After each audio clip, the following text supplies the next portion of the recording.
তো কাস্টমারকে ভয়ও বাসাতে বাড়াইতেছেন, তার জন্য অনেক কাঁচামাল বাজার অনেকটা নিয়ন্ত্রণে আইছে। যারা মিডল ক্লাস ফ্যামিলি তারা কিনে খেতে পারবে।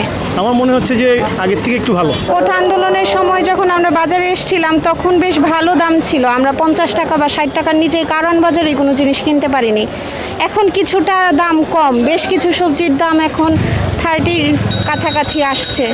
এটা রিজনেবল, যারা মিডল ক্লাস ফ্যামিলি তারা কিনে খেতে পারবে। সিন্ডিকেটটা ঠিক করা গেলে আরও কমতো, কারণ জাস্ট হাফ কিলোমিটার বা 1 কিলোমিটারের মাঝে হচ্ছে হাতিরপুল বাজার, কিন্তু হাতিরপুল থেকে এখানে আকাশ পাতাল পার্থক্য।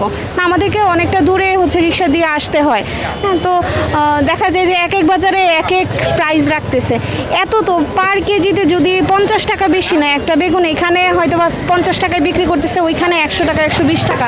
তো এটা তো সিন্ডিকেট বিজনেস, এবং তারা কোনো প্রকার কমাচ্ছেও না। কোনো এই বাজার ব্যবস্থাপনা দেখার জন্য কোনো স্বাভাবিক কেউ নাই। সরকারি যদি দেখতো যে প্রত্যেকটা জিনিসের রেট আপ ডাউন করলেও একটা লিমিটেশনের মধ্যে আপ ডাউন করা। আজকে বাজার যা দেখলাম সহিংসতা পরবর্তী আর কি, আজকে বাজার আসলাম, এই প্রথম দেখলাম যে না হাতের নাগালের মধ্যেই, এবং প্রত্যেকটা তরকারি মানে কম বেশ সামর্থ্য অনুযায়ী সবারই কেনার সুযোগ আছে।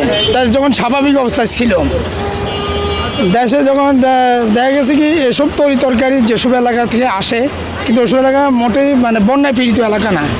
তারপরে বাজার কারসাজির কারণে সত্যি বলতে কি সবাই জানে যে কৃষকের ক্ষেত থেকে বা ওইখানে মোকাম থেকে কারণ বাজার আসা পর্যন্ত ঘাটে ঘাটে ক্যারিং খরচ তো একটা আছেই, তারপরে চাঁদাবাজি, বিভিন্ন ধরনের পুলিশি হয়রানি ঝামেলা, এসব কারণে এই যেমন যে জিনিসটা কৃষক পায় 5 টাকা, কারণ বাজার আস্তে আস্তে সেটা হয়ে যায় 50 টাকা।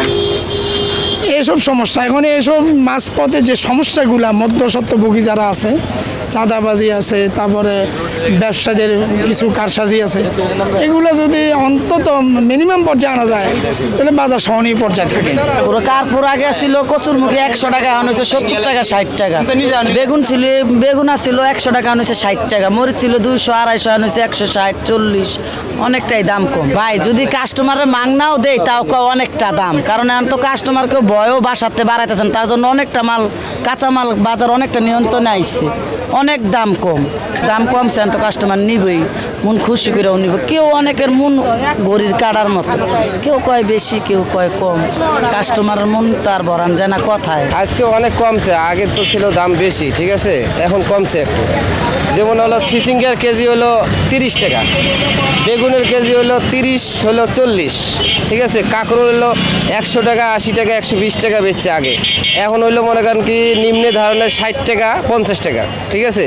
আর ভেন্ডি হলো 30 40, ঠিক আছে। আর হলো শসা দেশিটা হলো 60 টাকা, আর হলো হাইব্রিডটা হলো 30 40। কাঁচামরিচের দাম তো ঠিকই আছে, 200 টাকা 180 টাকা। আগে তো ছিল আপনার কেজি প্রতি 300 টাকা 400 টাকা, আর এখন হয়েছে হলো 150 টাকা থেকে 200 টাকা। বাজারের দাম স্বাভাবিকই আছে, বাজারে মাল অ্যাভেলেবেল আছে। তো আমার মনে হচ্ছে যে আগের থেকে একটু ভালো, এখন সরবরাহ ব্যবস্থা ভালো, বাজারে মাল অ্যাভেলেবেল আছে, ওই কারণেই বাজারের দামটা স্বাভাবিক। আমার কাছে মনে হচ্ছে স্বাভাবিক। দেশের যে অবস্থা সেই হিসাবে আপ ডাউন করতেছে। মানুষের তো ক্রয় ক্ষমতার বাইরে, আসলে ইনকামের সাথে তো ক্রয় এটা সামঞ্জস্যপূর্ণ না। সাধারণ মানুষের কথা কে শোনে আর কিছুটাই আপ ডাউন করতেছে, কিন্তু একটা বাড়লে একটা কমে, একটা কমলে একটা বাড়ে, এরকম একটা অবস্থা আর কি। এমন না যে সাধারণ মানুষের জন্য খুবই স্বাভাবিক বিষয়টা। নতুন একটা অ্যাডমিনিস্ট্রেশন, প্রশাসনিক ব্যবস্থা ওইভাবে করলে আমার মনে হয় ভালো হবে।